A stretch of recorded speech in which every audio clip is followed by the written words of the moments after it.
panel. We have a first great panel to start today, and I'm super excited about our first speaker who is going to introduce this panel for us. And I'm talking about Hima Gandhi. He's here with us. Hima is going to be leading the panel, the first panel that we have on digital process automation. Hima is the CEO of Leighton Bridge, a global intelligent automation firm with a software as a service platform that enables automation and digitalization for operational processes. Leighton Bridge accelerates mid-market customers' automation journey through their cloud platform, easy to use industry-focused AI products, and advisory and implementation services to make automation accessible to every enterprise. Hima is an accomplished entrepreneur and automation leader with more than 25 years of experience helping firms achieve their business transformation and digital strategy goals.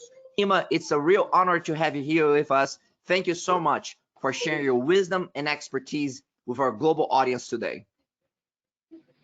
Thank you, Jose. Delighted to be here. I'm delighted to also have the fantastic panel with us who are experts in business transformation. The cost of failed automation, it's not just the money lost. That's the topic of today.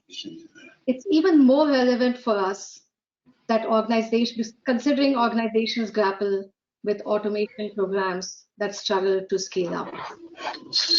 Actually, it's never about just the money. As I said, you can always make money later, but the time is lost forever. Time that one could have used to take a lead over a competitor, or time that one could have used to redesign the processes and put the company on a stronger footing, or the time that's used to take a lead and improve the employee morale. So getting automation right the first time is extremely valuable. I got reminded of a quote that was credited to Mark Zuckerberg, actually. Move fast and break things. He actually used this to define the disruptive consumer goods. But that actually doesn't work in the environment where there are many internal stakeholders and the cost of failure is very high. We should consider, but should not under any circumstances go wrong. Well, that's enough for me. I am looking forward to seeking ideas and guidance from Rob, James, and Russell, who have great insights to share their thoughts on the topic. So let me introduce James Maxfield. James is the co-founder of Ascendant Strategy, a boutique post-trade consultancy transformation within capital markets. Prior to launching the business, James worked for 20 years within large global sell-side institutions such as UBS, Lehman Brothers, and Nomura. He held a variety of senior global leadership roles across middle office, operations, IT, and change management. James is a published author, speaker, and thought leader within the post-trade space. Welcome, James. I'd like to introduce Russell Dinesh. Russell works at Grace Park on equities, fixed income, and FX-related platform operators, developing expertise in the market structure trends, driving the adoption of electronic trading. He worked for McGraw-Hill, where he covered news and trading activities in the EU's carbon market. And he also worked at Euromoney's coverage of FX markets. Russell has worked in these in EuromoneyFXnews.com. He holds 2 BAs and a master's in arts from City University London in financial journalism. Welcome, Russell. Last but not least is Rob Scott, the global head of market infrastructure and participants at Commerce Bank. Rob is well known and accomplished leader of business transformation strategy, author and speaker with over 25 years of experience with investment banks, broker-dealers, and investor services. He was instrumental in the first major European outsourcing investment banking global back office team while he was at Accenture. Gentlemen, pleased to be with you. So we all know that intelligent automation is one of the fastest growing automation segment in the industry. I was looking at some data points. As per Gartner, more than 50% of CEOs and 69% of board of directors are demanding a path to accelerated growth, operational excellence, and digitalization. So while we see the strong commitment towards automation, the challenge I find, and I would like to hear from you, is around the true cost of ownership. How well do you think the firms really know the TCO? James, if you can share your thoughts. Thanks, Emma, and good afternoon, everybody, or good morning, depending on where you're from. So I think it is a real challenge for organisations, and I'd probably break that down into kind of three distinct challenges. So the first one is really understanding what people do and being able to capture what drives their process and ultimately drives their processing cost. Many organisations look to use technology to solve a lot of their automation problems, but they do that in the absence of being able to diagnose or really understand what drives people's work. Even quite simple processes can end up with kind of multiple different ways of processing them. And we've probably all experienced large-scale technology transformations that don't deliver the return on investment. You know, the organisations who have implemented or spent a lot of money on technology, but still find they end up with the same amount, or in some cases, even more people than they started with before they embarked on that journey. So I think that's a really, really key lesson for organisations. It sounds very, very simple, but it's probably the fundamental challenge we see in a lot of failed automation. We think about what humans are. They're actually very flexible. They're actually good at doing different processes. They're very good to responding to clients or people within an organisation. And they quite often do that quietly without anybody actually understanding that they're doing it. And over time, that clearly builds up a lot of process variation. So that for me is very much the fundamental start point. The second point is when you talk about the total cost of ownership, or TCO, what actually gets included in that? And many organisations run a finance algorithm that may well allocate cost, but it is really it's a disconnect. It doesn't really bear any resemblance to the process. So if an organisation has 50 people doing a process, it can be very easy to understand the cost of those people. But if they only make up 25% of your cost and the other 75 is allocated in from different parts of the organisation, that could be infrastructure, that could be management, that could be other technology costs, it can be very hard to start to build a picture around how you transform that. And if you're not able to bring all of those cost ingredients into the calculation, that clearly is going to undersell kind of any opportunity for innovation. And then the final point I'd make would be most processes are end-to-end. They start with a customer and they may well end up with a customer. But many organisations, or most organisations, are not aligned by process. They're aligned by function.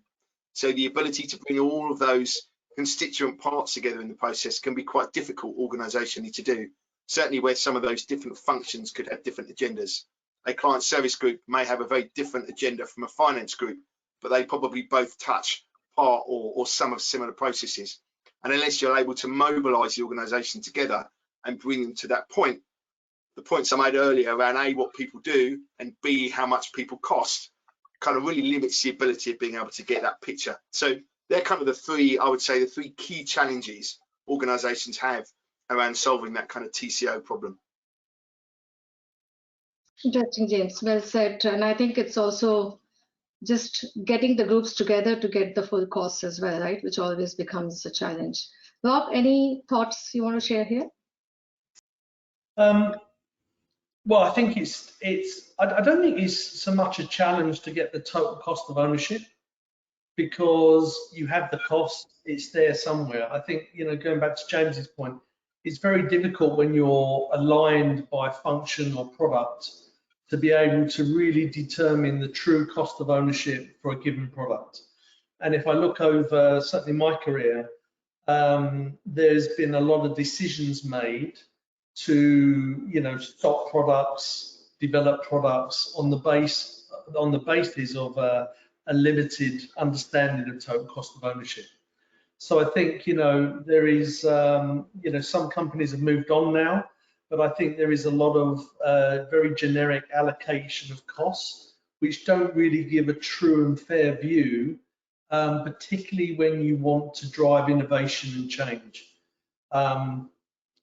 So, I think, the overall cost, and certainly if you look at the, the regulatory agenda now, where the front office are back driving the bus, where they have accountability for all of the costs. The costs are all known, but it's just breaking it down at the constituent part, which is the challenge, and that can have some quite dire consequences if your allocation and methodology keys are not up to date and current. You can make some bad decisions on, investing in products or divesting others as a result. Great. And also, I think so.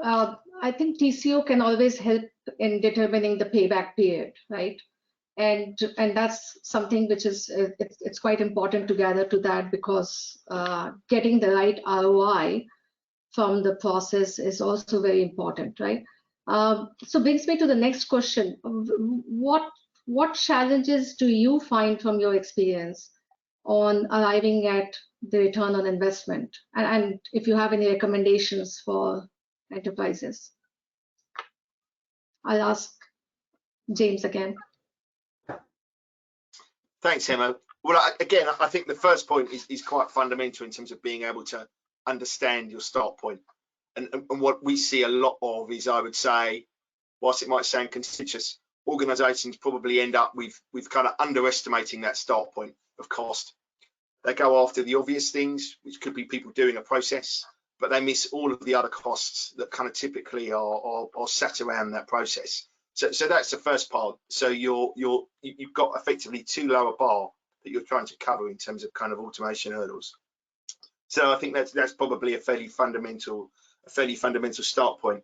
And then again, I think you also have, the fact that if all of the constituent parts or the functional groups that own part of that process, if they're firstly not involved in the discussion, or B, more importantly, don't recognise that they have a part to play in that return on investment, again, that kind of magnifies the problem around being able to justify transformation. So again, quite often what we see, back to my earlier comment, automation happens, the benefit case is eroded because people change their mind afterwards. They're not committed, they may have made commitments around being able to save people or save technology costs, but I've not thought those through and understand, and at the end, obviously, kind of take those away. And in some places, you actually end up adding more people into the process, because the process variation described earlier, the organisation's not understood what they're trying to solve or what they're trying to achieve, and it's only when they get into implementation that perhaps the technology solution doesn't cover all of it, or perhaps you end up with a lot of manual processes that you kind of have to put around it. So again, that process discovery is really key, and that's where a lot of organisations fail. They don't do that properly. And then the second point is being able to line up a true view of cost, a true view of the return on investment opportunity, and then being able to be kind of clear around what that pathway is to kind of getting that cost out of the organisation, which again sounds very simple when you talk about it in conceptual terms, but in reality is quite difficult. Absolutely. Rob, anything you want to add in to the recommendations? Yeah, I mean, return on investment should be a relatively straightforward thing, but is often not. And I think particularly where you've got lots of legacy infrastructure that's all intertwined into different functional units, be it serving finance or reporting or compliance or wherever it's going to go. I think understanding all the moving parts to be able to determine a return on investment is actually quite difficult to achieve. If I look at, from my experiences, certainly every project that you undertake comes up with a return on investment, which generally looks attractive because you're trying to meet hurdles or certain criteria in order to get it funded and up and running. But it's when you, going back to James's point, it's when you get into beyond the initial scoping, you get into the implementation parts, that's very often where you really understand all of the moving parts and the implications to the organisation. And that can very often throw off quite materially in some cases the return on investment. Well said, Rob. Thanks. So now that we know the TCO and ROI, how to calculate that, I think we see that many firms, they come up with a good pipeline of processes, but then taking on the right set of processes, especially when somebody is starting off the journey or looking to just about scale up, is key. So I just wanted to hear your thoughts on how does one prioritize? How do you decide between two successful automation opportunities? Russell, if you have any thoughts here. Yeah, I mean, in terms of measuring the value, both the economic and the tangible process and automation value associated with an automation project. I mean, I think it's very tricky to precisely define exactly how a process can be divined that would allow for success to occur, right? I mean, every use case is unique. At the end of the day, what we're talking about fundamentally here is data, and the way in which data is handled and managed is unique to every single company, every single line of business within the company, and even down to the level of the desk and the individuals or the individual working in a specific function. So there really is no way to precisely contextualize exactly how a process can be delineated that will create success. There is no precise recipe. There are a number of there are 7, I guess, sort of general kind of high-level steps that a team, a business unit, et cetera, can follow when developing an automation-centric POC or conducting whether that is to build something in-house or to lead to a vendor selection exercise.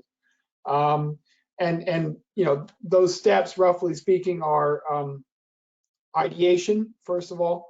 So there needs to be kind of a top-down level of definition and mapping that occurs, first of all with senior management, and then down to the domain experts working under senior management, managing director level roles. And the process of ideation is essentially a discussion. What is it that we need to do, and how do we need to do it, and ultimately, what benefit are we seeking to achieve from developing this POC or developing a vendor selection exercise. The second step is to go about selecting a specific use case to POC, right? So what you don't want to do is try and build something from day one that's intended to solve all your problems, or intended to address every element of the automation challenge that you're facing. It's inevitably going to fail. There is no holy grail solution. You have to break apart the overall project, the overall book of work, and split it into more sort of manageable parts. And in process of doing so, what you're doing is you're selecting a use case to proof of concept. The third step, or the third phase, is to take that very specific POC that you have selected and implement it. So these days, with low code and no code technology that's available to us, it's very easy for developers, business users, IT users, operational users, anyone within an organization to essentially build a POC with the right tools and with the right guidance that's available to them, and to test it. So implement it in test phase, and then go about prodding it and see exactly what comes out of it now that it's been built theoretically the way that it should be. The fourth step is to, once the testing is complete, to evaluate. So, how well did we do in achieving the ring-fenced, limited objectives of the test case of the POC. Assuming then that success is achieved and can be measurable to a certain degree, it can be quantified, you can begin to scale it. And scaling, a solution, scaling an application, ultimately means beginning to put it into live production in part or in whole. Finally, then, once it's scaled up enough that it can be fully deployed, then you deploy it, and that's the sixth step. And then, you're live, you're working. You've got something tangible that's creating outcomes, data outcomes, quantifiable outcomes that are useful, that present actionable insights. And I think that's really the key, output that an organization should be looking for is to what extent does this new machine that I've created actually allow me to be able to predict where there might be, challenges in terms of, how my business is running, that are coming down the road, and that should show out in the data. And then the final seventh step is you have to maintain the solution. And this is what we've been discussing just a moment ago with regards to TCO and to ROI is to what extent is that solution maintainable? You may have built a great data crunching machine, but if it's costing you a couple basis points every month or every week to keep it going, then you could have a problem on your hands unless you can find a way to outsource the cost of maintenance, which is where vendor solutions ultimately, of course, come into play. Thanks, Russell. Well said. In fact, I smiled because often we have seen the TCO does not include the updating of the software and maintaining the software. And we have seen that universally across multiple organizations. There are many other aspects that get missed out, but these two are definitely something which we find it often. I just want to ask, Russell, you mentioned about POCs. And POCs, again, a very common term used in our world. But do you really think that the proven technologies need to be tested? Or what should be the criteria for POCs? Should it be proof of value? Should it be the business case testing? What's in your mind? What's the best way? Well, to answer the first part first, yes, they absolutely do need to be tested, even with proven technology. We're largely in an unexplored universe here, or we're just beginning to explore the automation, digital transformation universe. Even though these are buzzwords that have been around for a very long time now, and it's the terminology that everyone in the marketplace across many different types of industries and disciplines are familiar with. The simple fact of the matter is that in 2022, we are still fish swimming inside the ocean, not aware of all the water that's around us. We live in an environment where we are inundated or surrounded constantly with data flowing around us, and yet we have no perception of that data. So absolutely, from one business to a next, a POC, even if it's a piece of proven technology, has to be tested precisely for the reason that you don't know, even with a piece of proven kit, you don't know exactly what outcomes are going to be produced by the data that you're pumping into it. And I think that when you're looking at the effort and the time and the cost associated with running a POC, even with a piece of proven technology, the only way to really go about kind of quantifying how to measure success in a POC is to look at it very simply. Did it succeed or did it fail? And actually, really, it's the fail rate, not only, not for just for the entirety of the application, after an extensive period of time, but, the individual components or modules of that application, if there are any. You have to ask yourself honestly, within the business, did this product, produce the outcomes that I wanted, using the data that I was putting into it, or did it not? And I think really the fail rate is the more valuable metric, because that's where you see, potentially how solutions to more complex underlying problems inside of your architecture, your downstream and upstream architecture, inside of which automation solutions exist. That's where you can really begin to identify how to fix things like the lack of data, for example, or biases or errors in the data that are potentially corrupting the ability of an automation solution to produce the quantifiable outputs and actionable insights that you're looking for. Fantastic. James, Rob, any thoughts you want to share on POCs? Yeah, maybe just a couple of quick ones. Again, I agree with everything that Russell has said. I think there's probably a couple of observations here. POCs can be the graveyard of many good innovative tech, on the basis that organizations think they're taking a low risk approach by trying to do a proof of concept. They expect the vendor to do that for nothing, and then it runs for 2 years. And I've seen a couple of examples of where organizations have gone to the wall through doing that. So, I think where you are looking to do a proof of concept as an organization, you need to appreciate you've got a vendor who's running on the clock effectively. And I think also that if proof of concepts are open-ended and organizations are not paying for them, that kind of can lose momentum and focus. You end up with what I would call innovation tourism. Organizations start loads of these different proof of concepts.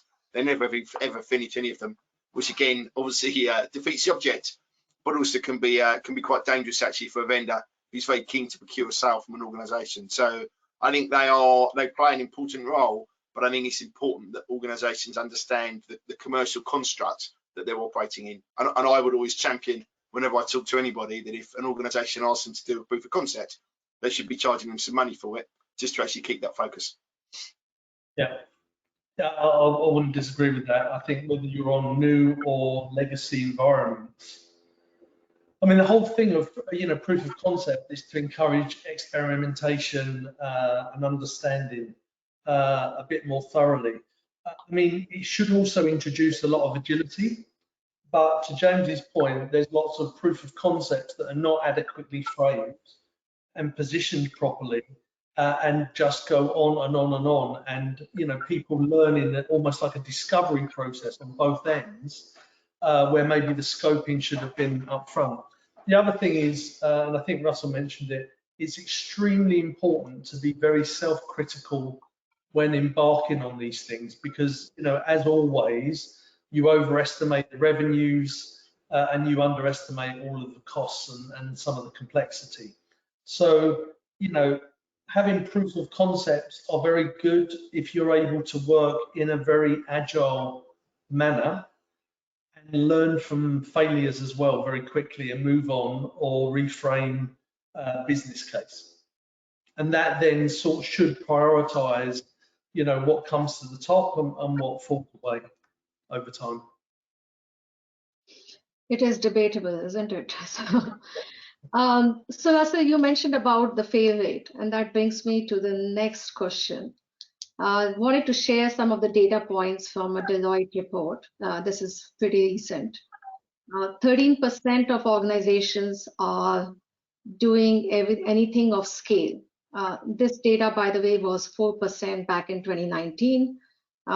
It's progressing, but it is very slow. And 37% are still in the pilot phase. And if you join up the math, then we find 27% of the organizations have done nothing so far in terms of the digitalization automation effort. So we know that half of the automation projects fail. And so I wanted to just ask your views. Why do these projects fail? What's your analysis based on the work that you have done, seen with multiple clients? Well, to the point about more than about half of them or 50% of them failing, I mean, I would argue it's actually a lot higher than that. I mean, you know, there was a IDC spending guide that was produced in 2018, I think, which estimated that approximately 87% of AI projects fail. AI projects, that is. I mean, talking about automation more broadly, I mean, I would say it's probably closer to 90 or 95%. You know, there are very few success stories. The ones that we know of are the ones that are in the 3 to 5% range of success, and they are very successful. If you know, if I'm addressing the question of what can be done to prevent the fail rate, I think you have to go back to the you know, to not to prevent the fail rate, but to stymie the fail rate. I think you have to go back to the kind of consultative process that I was elucidating in detail earlier. I mean, you have to really think within the organization, first of all, about, you know, what it is that we're trying to achieve and why are we trying to achieve it, right? As James and Rob have pointed out, the financial services industry in particular is a graveyard for POCs that never take off. You know, there's nothing wrong.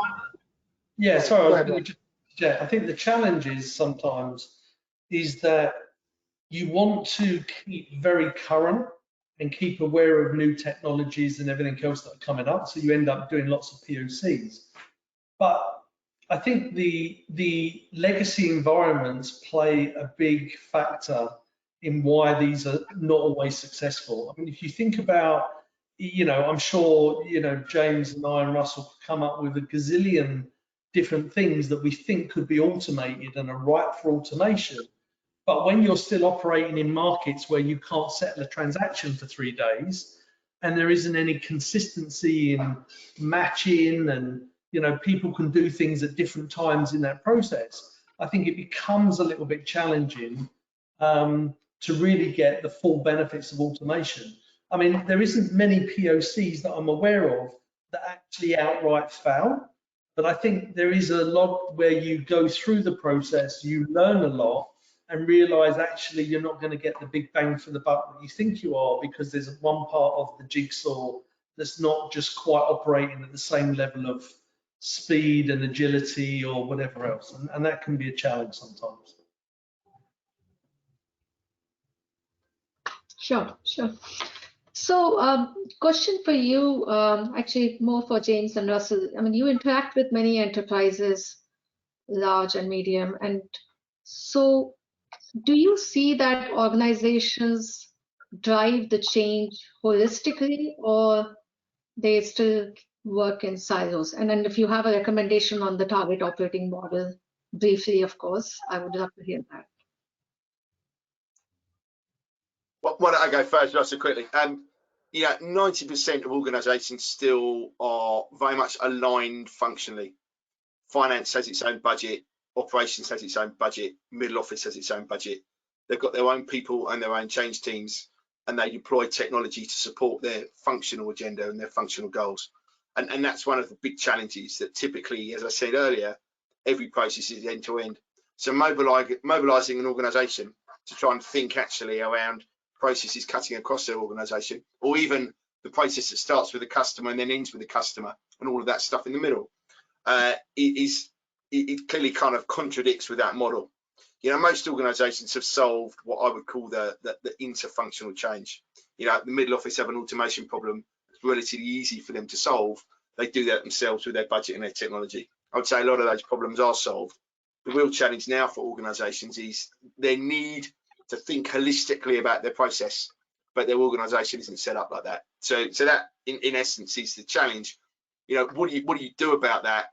It really needs to come onto the incumbent leadership of organisations that can look front to back. So less around ops manager, middle office manager, more around a COO or a CEO or maybe even a CFO being incentivized around being able to drive that transformation and really focus on those functional process owners to get behind a holistic change program. And that could be a better customer outcome, it could be a cost outcome, whatever it is, but really mobilize the organization around that. In financial services, which I know best, I would say most organizations are still rewarding people on not failing. So they talk about digitalization, but the reality is they have a real concern around regulatory compliance or other things. So you talked earlier about the Mark Zuckerberg example around let's break stuff and fail. That just doesn't really fit within that organization. So first of all, you've got to be holistic and you've got to make sure that you're driving these agendas front to back. You're energizing and mobilizing people, and you're making sure that their agendas or their functional agendas are aligned with what you're trying to do. So if you tell people to take risks and break stuff, but then also say they'll get in trouble with a regulator if they break something and they might end up getting fired, they'll make sure they don't do anything wrong in the latter. They'll never break those things, which again, I think sounds obvious, but that kind of contradiction and conflict of objectives is one of the big challenges. Yeah, those are great points, James. I mean, I would simply say the one acronym that you missed was CDO, Chief Data Officer. I mean, I would say that governance, in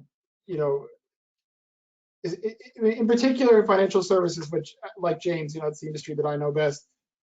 Yeah, it's horrible. It's terribly fragmented. Everything is siloed. There is no holistic approach to governance. There is no industry standard for that. There is no specific, best practice. It's a mess. It's a mess. And in the instances that I've seen of a line of business within a large organization achieving automation goals to a reasonable extent where they have succeeded, I would argue that success was largely down to the fact that they had appointed a chief data officer. And I think that without that key,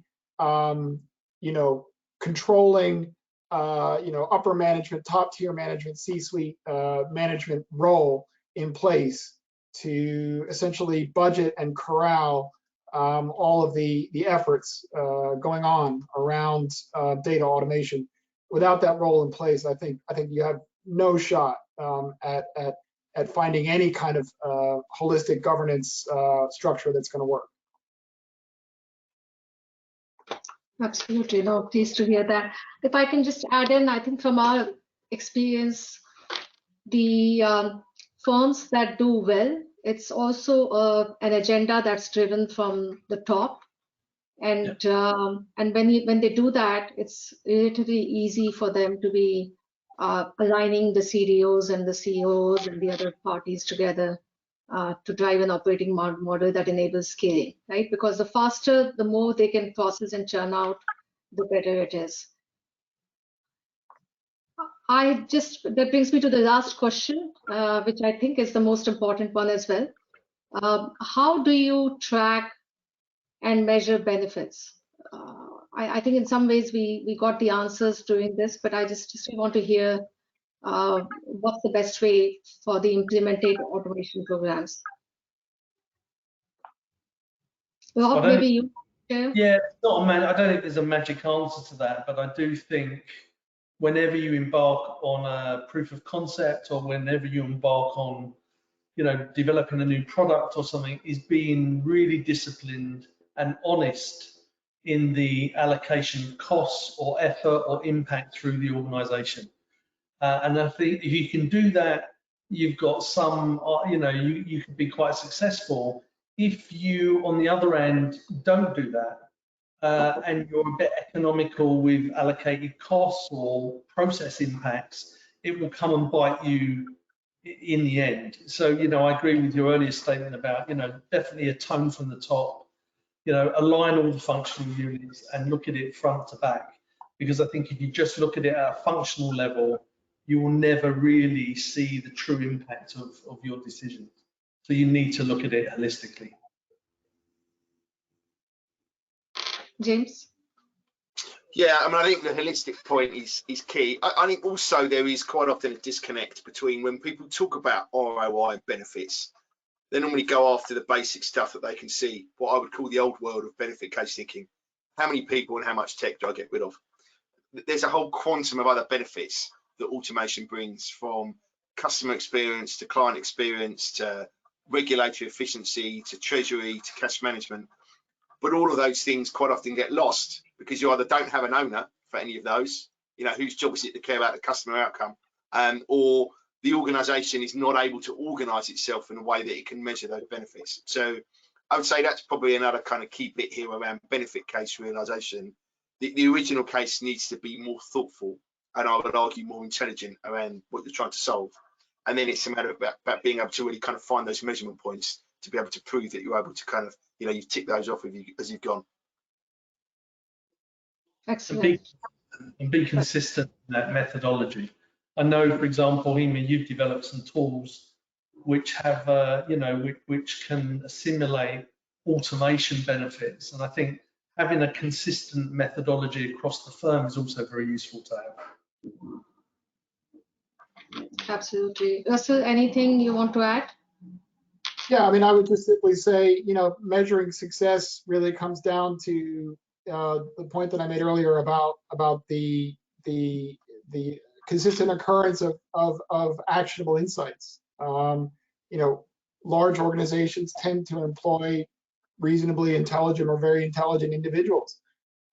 How much time within the normal working day of those individuals can be freed up by the development and implementation and placement long-term of an automation solution, so that those individuals can go forward and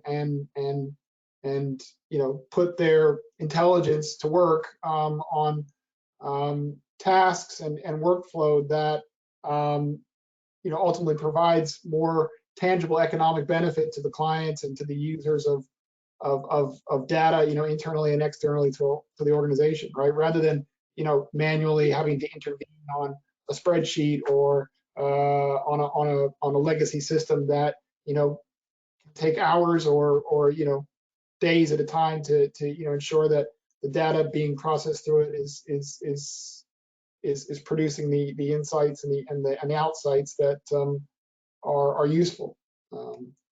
So I think it really comes down to measuring actionable insights. Thank you. Very good, ladies and gentlemen. Thank you so much. This was a great panel discussion. We didn't have time to get to all the audience questions, so I'm going to ask you a quick question because we're we're over time now. I'm going to ask you a quick question. What is the best way of connecting with you and the team to learn more? A lot of the questions that we couldn't ask from the audience that we want to get to you. What is the best way of contacting Hema? Is that contacting you through Leighton Bridge, or is there another channel that we can use to guide the audience to ask some follow-up questions? Sure, Jose. info@leightonbridge.com would be the best way, or connecting directly with me. Absolutely. Wonderful. Hema, Russell, James, and Rob, thank you so much for taking the time to share your wisdom and expertise with our global audience. The cost of failed automation is a real cost, as you all highlighted very well during the discussion. Most digital transformations are unsuccessful. Nearly 99% of them will die within 5 years. And you have provided some great insights that will allow organizations to make their own journey more likely to be successful. So thank you so much for sharing your wisdom and expertise with us today. Pleasure, Jose. Thank you so much. If you have time for the poll questions, we can do it, or just submit the questions. No, we're out of time. We're going to set up. We have the next session coming up. So sure. we'll ask the audience to please connect directly with Hema and the team. You can go into the LinkedIn post and you can LinkedIn directly with them as well for the LinkedIn post for this conference. So Hema, Russell, Rob, and James, thank you so much. And thank you again for sharing your wisdom and expertise with us. Thank you, Jose. Appreciate your time. Cheers. Thanks, everyone. Ladies and gentlemen, great first set of questions that you provided here. I've looked at all of them, and please do submit them to Hema and the team directly for the LinkedIn post that we have.